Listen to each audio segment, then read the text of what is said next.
these new songs into memory, generating the emotional experiences I was seeking, such as feeling blessed and loved. I learned that I didn't need the external world to give this to me. I had to create it in my internal world. And as I did this, both my work and my personal relationships transformed, so that the external world mirrored my new playlist. I could be more present with the people I love, show more empathy, and inspire them just with my way of being. And I attracted new relationships into my life that reflected back to me the songs that were now stuck in my head. Rather than thinking going on a meditation retreat was something I should do, read, stick a needle in my eye kind of fun, I now couldn't wait to experience this type of retreat. And as I opened up to that, I met extraordinary leaders and friends whose playlist resonated more with my upgraded version. They say you are the company you keep, and naturally, as my playlist upgraded, my relationships did as well. Healer, heal thyself. The benefits were not only to my personal life, but to my professional life as well. I attracted extraordinary clients into my practice because I showed up differently as a coach. I had a deeper level of warmth and strength to help facilitate these leaders' evolutions. What I was specifically able to do is see the playlist within them and help them see it too. And with awareness, they had greater power to change. I had walked the path I invited them to walk, and that level of authenticity speaks volumes. I didn't treat them as clients, and I wouldn't tolerate being treated as a vendor. I engaged with billionaire clients as equals because they were, and that's not the energy level others in their life tend to show up with.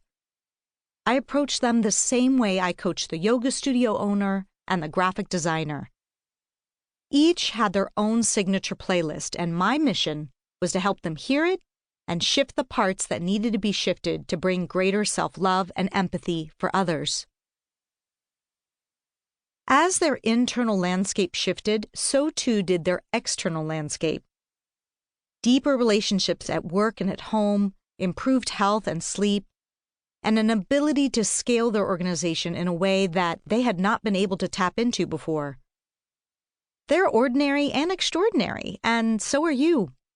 In this book, I share a process that I used for myself and the executives I coach for leadership evolution. The executive names have been changed to protect their privacy, and many of the details have been combined or reimagined to serve as better examples. But the principles and benefits are all real.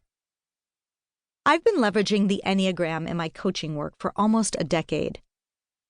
As applied to leadership development, it's a model of human psychology that identifies an executive's core leadership style within a set of interconnected personality types. In short, there isn't just one type of great leadership. Leaders lead in different ways and have their own natural styles. Understanding your leadership style is incredibly helpful within the model of the Enneagram because it points to areas where you most need to grow to be a better leader. In other words, understanding your own leadership style will illuminate the path of development specifically for you. The Enneagram influenced the way I saw what propelled leaders forward and what held them back. It also got me intrigued about how the human brain works and where those different leadership gifts and blind spots come from. Although we're all unique and face unique problems, I noticed that we tend to react to triggering events in a limited number of ways or set pattern, as I saw after coaching leaders for over 20 years. And I noticed some commonality in childhood experiences with these leaders of the same leadership style. This helped me create my own process for coaching executives, looking at the core wound that affects their leadership and their life and developing strategies to shift it. If you know the Enneagram well, you'll see some connections in how I describe the wound, or old playlist, with different Enneagram types. What I've identified are the 9 most common playlists I've seen, born out of childhood wounds that are influencing leaders today. But it's not a one-to-one match with the Enneagram, as I'd like people to feel free to describe their own playlist in a way that feels accurate to them. Use what I've provided.